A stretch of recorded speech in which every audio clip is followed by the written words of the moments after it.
帰りなさい。私のリビングルームへ。新しい方もようこそ。一緒に言語の選び方について話しましょう。Hey, I'm glad you're back. If you're new, welcome to the living room for language learners. Today we'll be starting a new segment. It will be about starting my language journey with Japanese. Our first episode will be about choosing your language. So sit back, relax, and enjoy the sound of my podcast.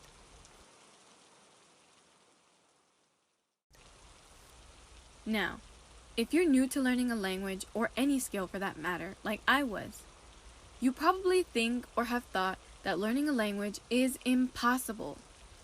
You see the YouTube videos that feature the polyglots and people that are fluent in a foreign language, but you still can't believe that you can do it. They must be geniuses or born with the power to learn languages. I often had these thoughts because I could never be fluent or advanced at anything I did. But do you know what I lacked? Time and effort. I never put any time or effort into anything I did. If it was easy, then I'd do it. Or I'd do it to the point that it became hard, and then I'd give up. If it's hard for me now, then I'll never be able to do it. But I'm here to tell you that it is possible. I know this because 1 year ago, I couldn't speak any Japanese at all. But now look at me. I can actually have a decent conversation, make someone laugh, and empathize with people in Japanese. Now, there's definitely a lot more that I have to learn, but this is proof that with time and effort, you can achieve some level of proficiency. And if someone like me, who thought it was impossible, did it, and is still doing it, then there's no doubt that anyone can. You just have to learn how to learn languages. And to do that, you must first choose the right language. For me, that was Japanese. How did I know? Well, let's get into it. The first step is to figure out what languages you would want to learn. What languages do you like? Sometimes the first language you think of isn't the right one for you. So you should expose yourself to different languages. You can do that by searching for media from foreign countries. For example, I really like Asian dramas, so I watched many from India, Thailand, Korea, China, Japan, and many more. Although they were all great, the only language that I really enjoyed listening to was Japanese. I enjoyed shadowing what the characters said and was able to pick up a lot just by watching and listening with English subtitles. So that's when I knew that I loved Japanese. But just loving the language wasn't enough to learn it.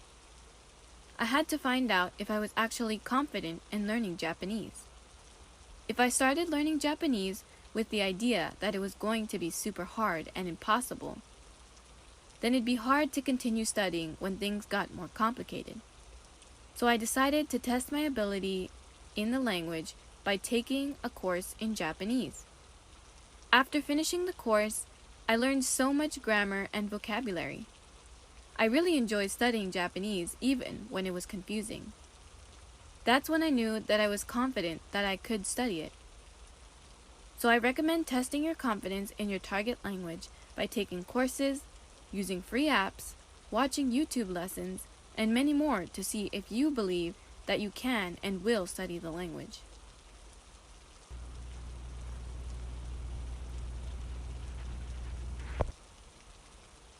Now that I knew what language I wanted to study and was confident that I could and wanted to do it, I had to find the motivation to keep me going. Your motivation can be as simple as mine. The fact that I just loved the Japanese language so much that I would do anything to learn it. No other reason.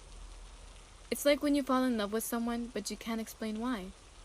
You just always want to be with them. I guess I just fell in love with Japanese.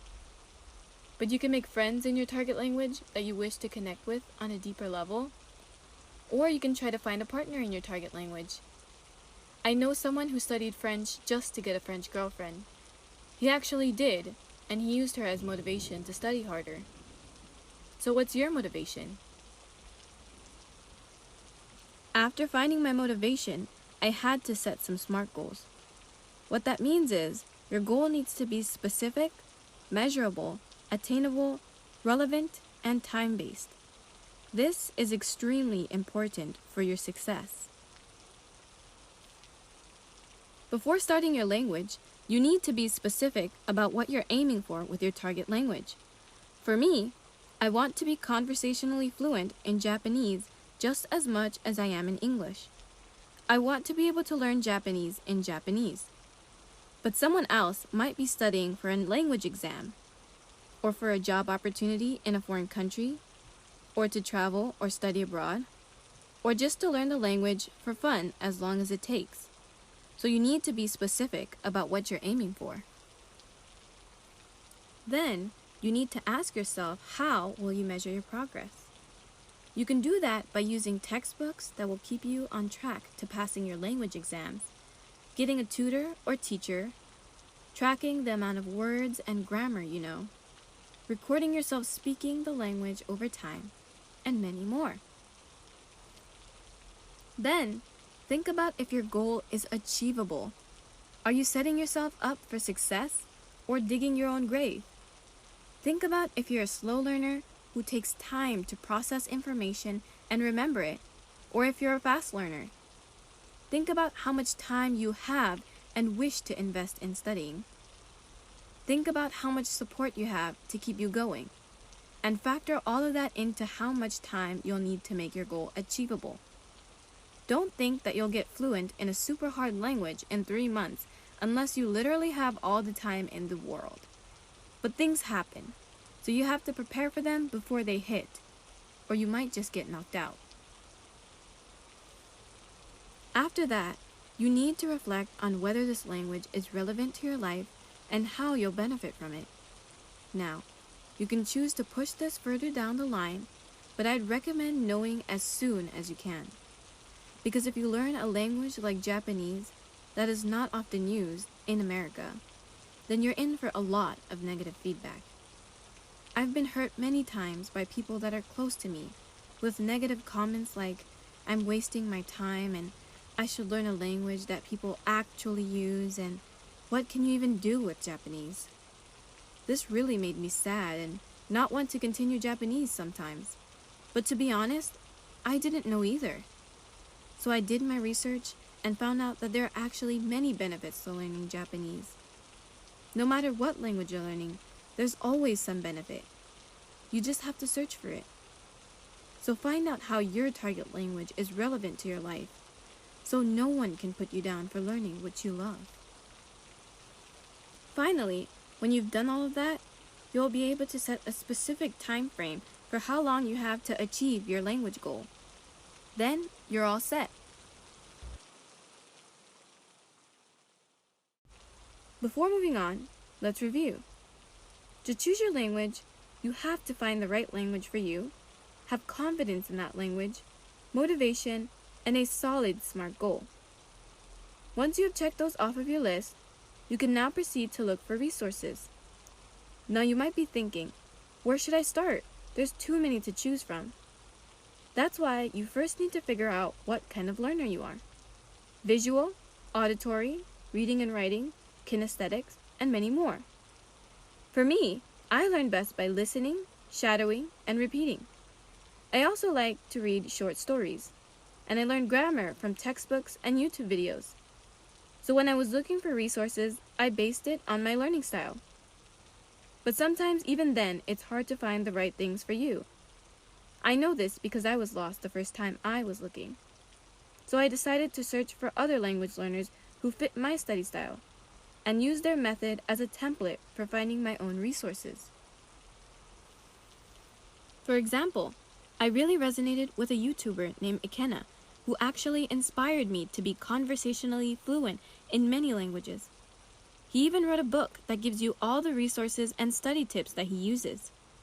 I ended up really liking the resources and used them to study Japanese. I also liked the grammar textbook from my university, so I incorporated that. And I found another polyglot named Stephen Kaufman, whose study method also fit mine.